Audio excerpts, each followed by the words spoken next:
Dormir, c'est pas de tout repos. Le sommeil, on y consacre plus ou moins le tiers de notre vie et pourtant on a une drôle de relation avec lui. Lorsqu'on lutte contre le sommeil, il finit toujours par nous rattraper et lorsqu'on court après, il a tendance à se sauver.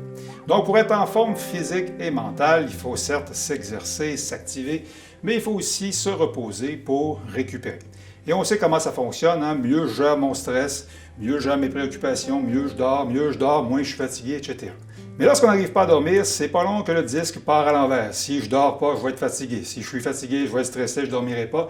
Et là, vous avez la chanson subliminale de l'insomnie. Pour tomber dans les bras de Morphée, il faut s'y préparer, mais il faut aussi savoir s'abandonner. Donc on s'y prépare en se faisant une routine dans laquelle on se couche, on se lève relativement à heure fixe, on gère au mieux nos préoccupations durant la journée, et on diminue les stimulations 1 heure ou 2 avant d'aller au lit. Et lorsque le sommeil n'est pas au rendez-vous, au bout d'un certain moment, on n'insiste pas. Donc, vaut mieux tenter de baisser le volume de la chanson de l'insomnie en dirigeant doucement notre attention vers des activités qui vont nous apaiser, voire nous ennuyer. Donc, pour certains, ça va être de lire un livre.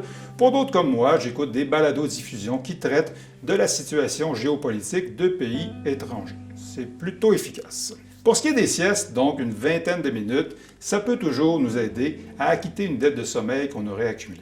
Mais on essaie d'éviter les siestes de 2 à 3 heures, sachant que, règle générale, la qualité de notre sommeil la nuit est proportionnelle à la qualité de notre état d'éveil le jour, vice-versa pour ceux qui travaillent de nuit.